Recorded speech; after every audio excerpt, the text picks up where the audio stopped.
What's up, fellow collectors? Welcome back to the M.I.B. Master Toy Museum. I'll be a curator today. Guys, more fun, more excitement here on a Saturday night, guys. Got the coffee on. We're warming up the time machine because we have another fantastic time capsule episode for you here at the museum. This time, guys, the time machine, our time capsule, we're going to go back to the year 1992. Where there was a toy line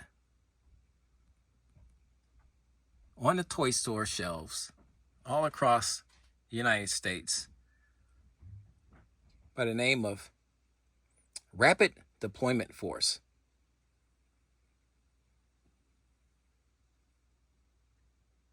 I saw these figures and didn't give them a second look, albeit their outfits were colorful.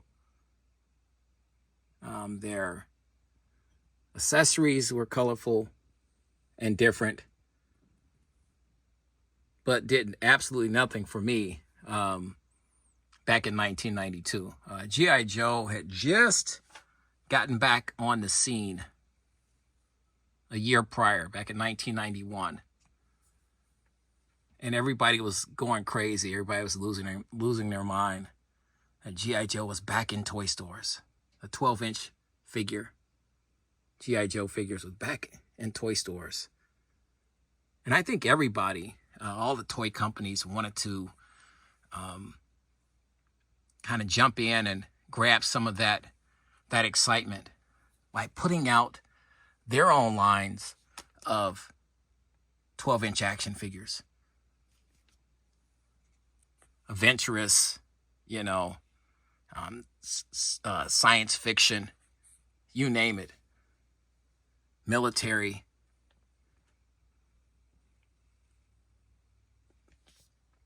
And Rapid Deployment Force was one of those toy lines.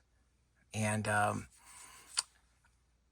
every figure you see here, I believe I got off of, obviously, the secondary market, eBay. And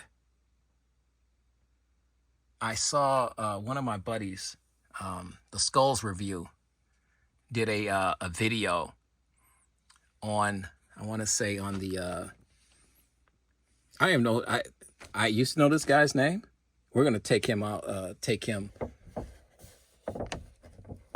to me, he was the version of the Punisher, if you will. But let's see here. I'm sure he has, oh, here we go. I'll turn him around and we'll check his back of this box. Skull. It was just simply the skull. And just to give you a blown out look of how these boxes were. Beautiful boxes. Collect all 6 of the latest RDF fighters. You had Airborne Ranger, Sky Raider, which is really a really cool one. Paraninja,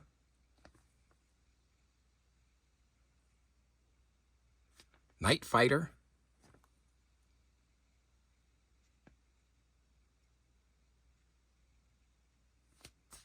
here's our Skull, and here's our Scuba.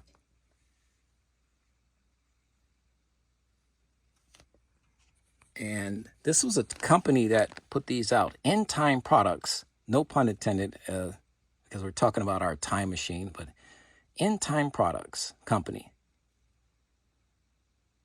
And this came out, this is they were based out of Hong Kong. Okay. 1992. But I saw a video from the Skulls Review, and it was love at first sight when I saw this figure. So I ordered this figure off of eBay. The head sculpt, the accessories, and then you see this skull right here.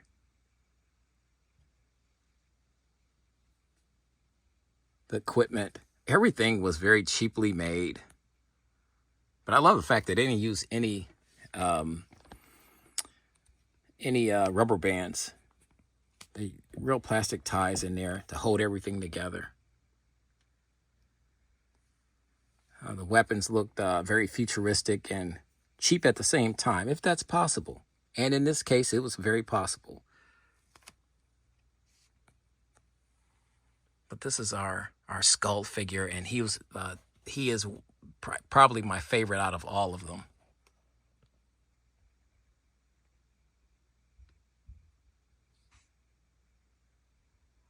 There's his helmet and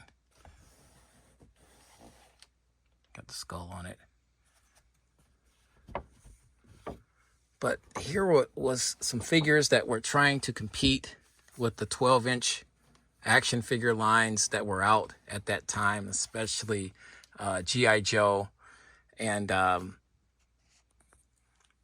like I said, these figures were not the best quality. They weren't designed to have super articulation. But neither did G.I. Joe at the time. They were on the Hall of Fame bodies. So it was roughly, I think the thing was with G.I. Joe was that they were G.I. Joe. They had the name brand, and Rapid Deployment Force did not. So in a lot of ways, in many ways, these were just knockoffs, if you will. But fantastic knockoffs now that I'm basically collecting these guys. If I can't find them mint in box, I don't even bother. But as you can see, from 1992, our time capsule of these figures, these guys are in fantastic condition to be over 30 years old.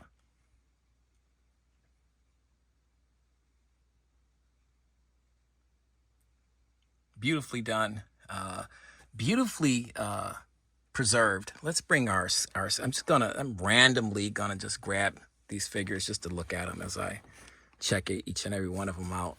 Here's our Sky Raider. Like, see, some of these guys had the names on it, but my skull did not have his name on it, and maybe that name is in there. It just fell off the box. They're just on there with stickers inside the box, and some were on the outside of the box, and some on the inside. Like this guy right here. This is Scuba, but I can only guess that his sticker must have fell down there in somewhere. But let's take a look at Sky Raider.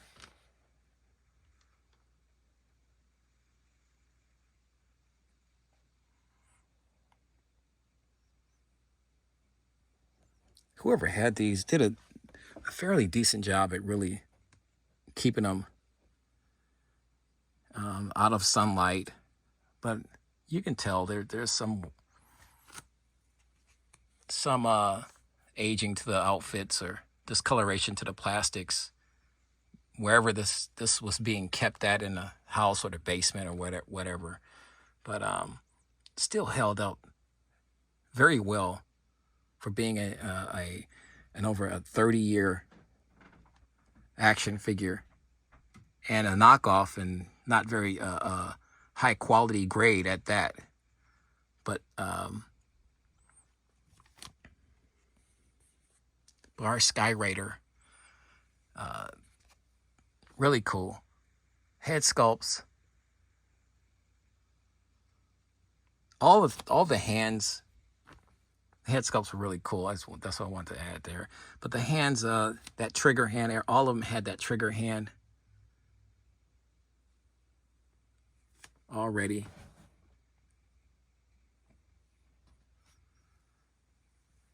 And the other hand was like clenched in a fist, like, so it can hold equipment, accessories, weapons, you name it. He's locked in there. Really good. This is backpack. 12-inch posable figures, changeable outfits, exciting weapons and equipment. suitable for all 12-inch figures. Really cool logo, very colorful. The RDF, Rapid Deployment Force. And taking these out, if you were a kid back in 1992, there's the helmet, really cool. This is the stuff that's going to immediately get lost. All this stuff. For one, you'd think you would need a diagram or something to put some of this stuff together, to assemble some of these weapons and accessories. There's this gun. It looks like some type of a Uzi or something. For my weapons experts, I don't know. What do you think?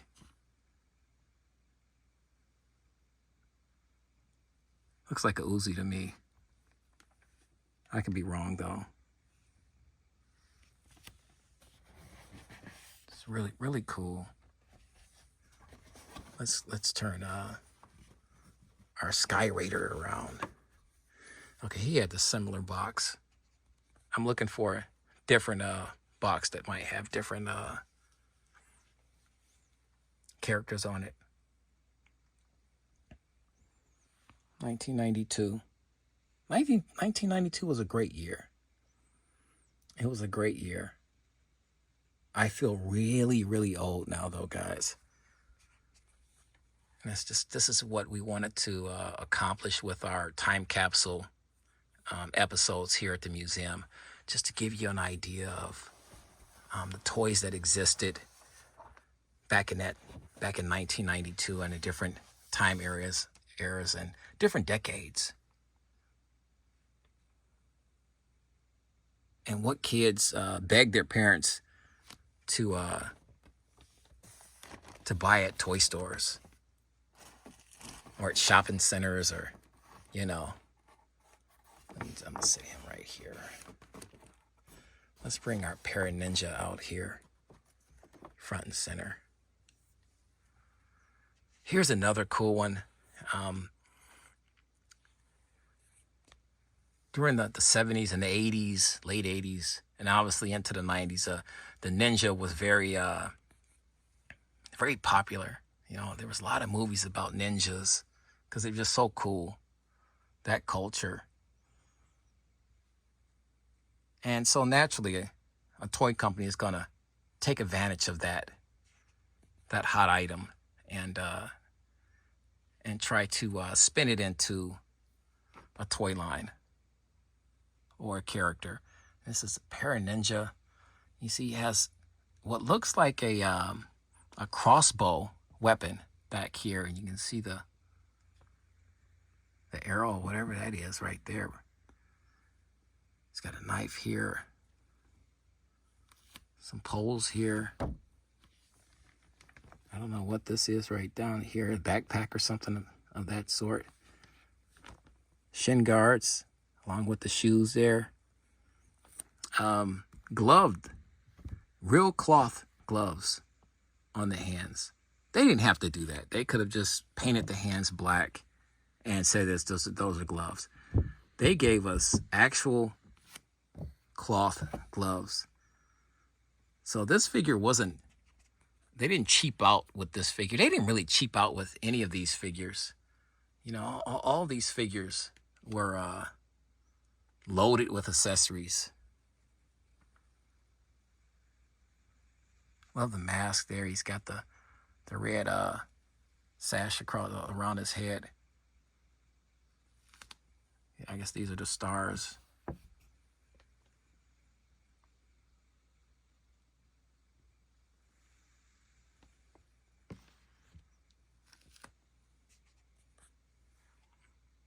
There's the rising sun there on both patch there on both shoulders there. I believe that's what that is, signifies.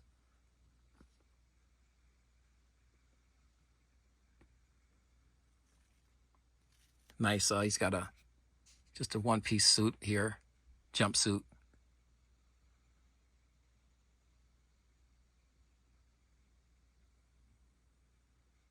It's a lime greenish color. I don't know how it's coming across on the video.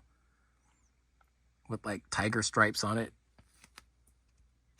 We'll turn this guy around. These guys are heavy.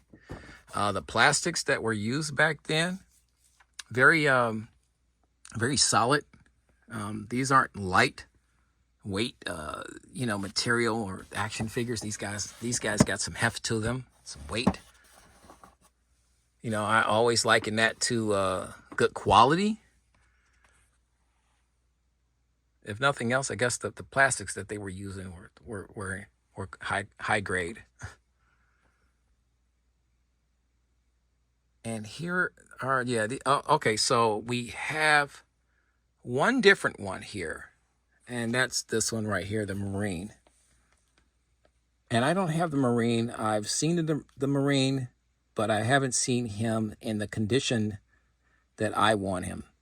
And these, like I said, these guys aren't that expensive. You can still find these guys on a secondary market at relatively affordable prices. 1992 End Time Products. Hong Kong. Collect all 6. And yeah, these guys are locked in there, sealed.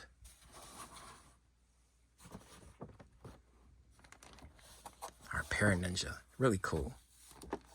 Let's bring our Night Paratrooper out.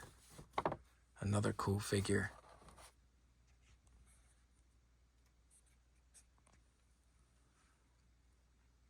He's got a name, Jones.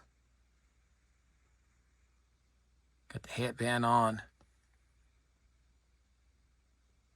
U.S. Army.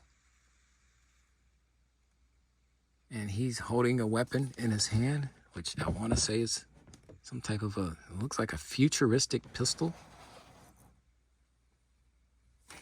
And these items right here, which I have no clue. He's got a chest plate here that he puts on.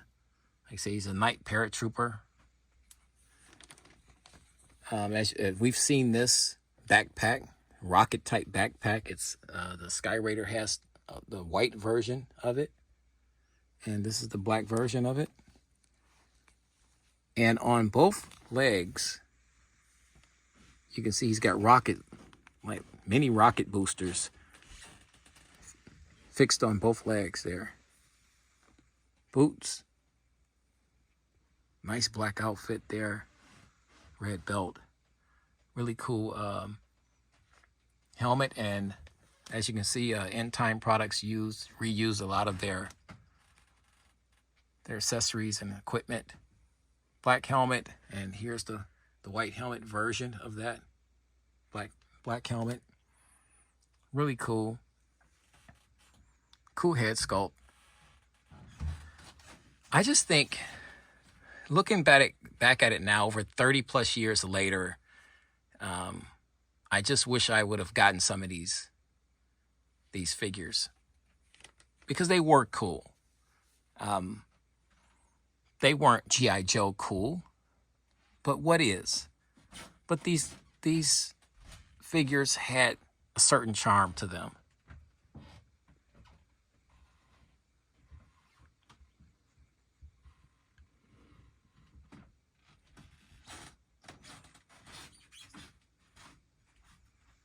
And these head sculpts and bodies will be reused in different toy lines later on in the decade for other toy lines, like Soldiers of the World, things of that nature. But did I turn him around? Let me see. Yeah, I turned him around.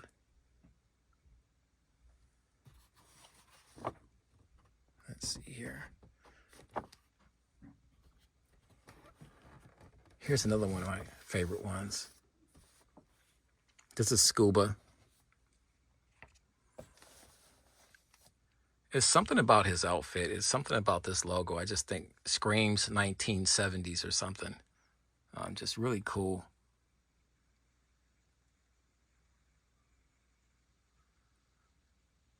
He's got a knife here. Weapon here. There's his his flippers, his tank, oxygen tank, and a really cool helmet. Really cool. And can't see, he's got, I want to say, a diver's watch on. He's got something else on his wrist on that side.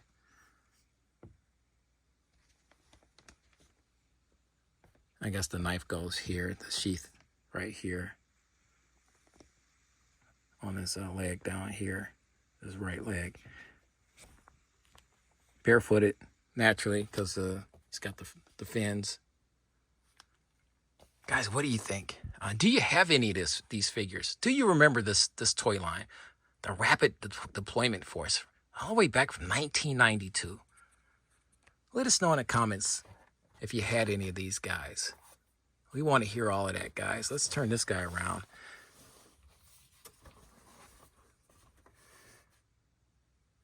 And once again, looking at it,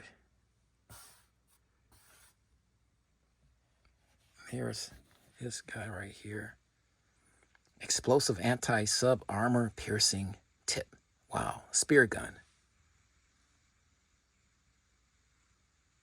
So he's got a weapon that can actually do damage to a submarine. Wow. Mobile mini torpedo. Speed 50 knots. Metallic detonator. Now, these guys weren't playing around. 20 fathom digital watch. Oh, that's what that is. His watch, yeah. He's got a 20 fathom digital compass. Man, he's really cool. What does our skull have? He's got a ton of stuff too. Laser generator backpack.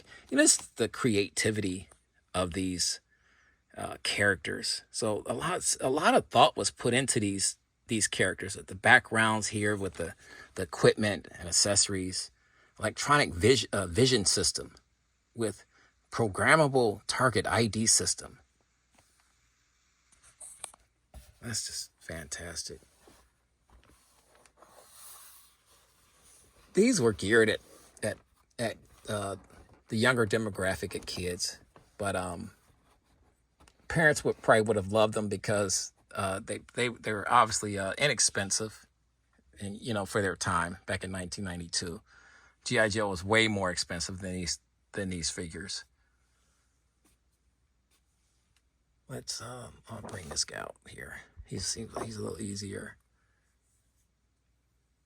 Did I do the Airborne Ranger?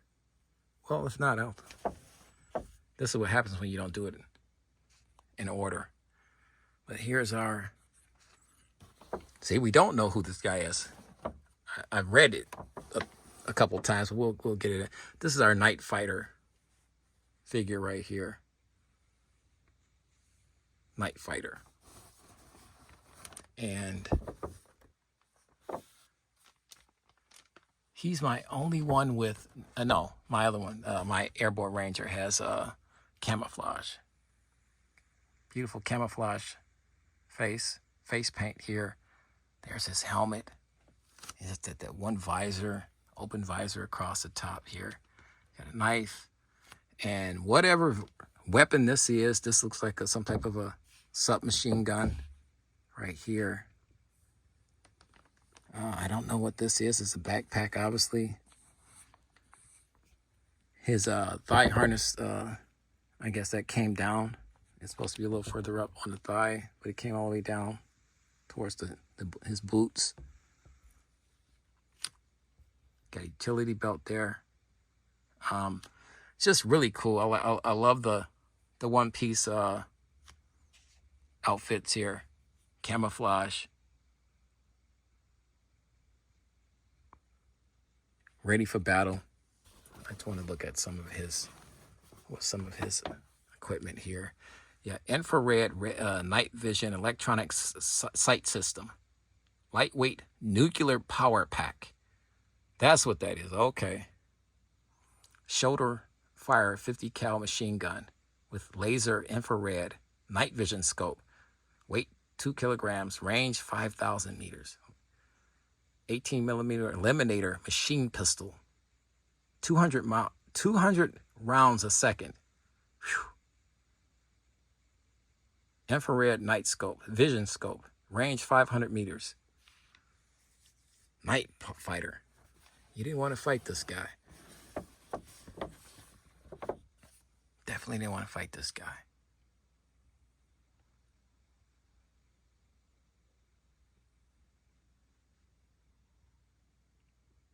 This is a very cool one right here. I'll move this guy over here out the way. And this is another cool one, our Air Ranger. Rapid Deployment Force Air Ranger. And he comes with a ton of stuff. Nice green boots. I love just the nice clean camouflage. Got the red scarf here. Beautiful head sculpt. Clean. With the beautiful camouflage paint on it. Nice helmet. Nice green helmet. Got a knife here. This looks like a bazooka right here. He's got another pistol.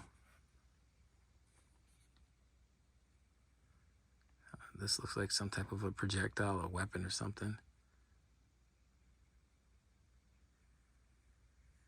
Got a ton of them. That goes into the bazooka. There's this green backpack. I love this gun though. And that helmet. The selling piece though, for this entire set right here, for the Airborne Ranger set, was just the outfit and the camouflage paint on the face. Clean. He's got his little belt here. You can see that the plastics are real cheap. But these toys were built to last. I think they were much like the Hall of Fame bodies. Real super sturdy.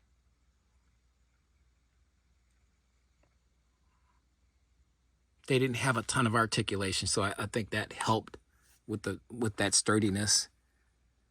That's less points of to be broken. I'm sure the knees could bend, but if anybody has one of these figures out of package, does the knees, the legs bend? That's I guess that's my question. Let's see how at the back of his look here. He's got about the same. 1992. The Marine was the newest one on a few of the boxes. But here's our Airborne Ranger. Airborne backpack. 45 cal Colt semi-automatic pistol with 9-round clip. Handheld surface-to-surface missile with anti-personnel mini nuke warhead. Man. Range 10,000 millimeters. Speed 900 km. Oh, an hour. Okay. These guys are playing for keeps.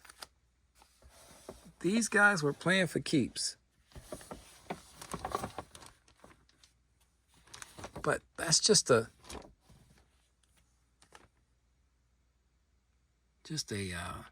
blast from the past. Skull, like I said, is my favorite one. Oh man, he's just a more futuristic one. He just gives off those Punisher type vibes with that skull, that white skull on the black outfit. But they all have some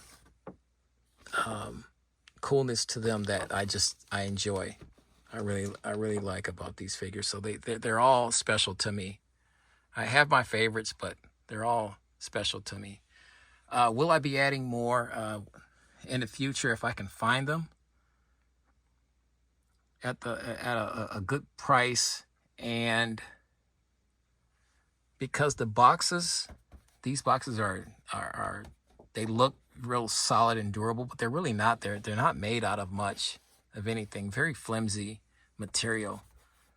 Like I said, so you're very fortunate if you have these and they're in these conditions. The packaging and stuff is in this condition. So that's why we just wanted to show you guys a quick time capsule of how these Rapid Deployment Force figures look from 1992. Their boxes, their weapons, their accessories, their clothing, everything about these figures, all the way from 1992, 30 years in the past. And we're looking back 30 years back to how these figures appeared on toy store shelves. Guys, we got more fun on the way. I'm gonna go grab some more coffee and hang out down here at the museum. Guys, I got to get back to the year 2025. So I'm gonna jump back in the time machine, guys, and leave these guys in 1992. You know the routine. God bless. Stay safe. And by all means, keep collecting.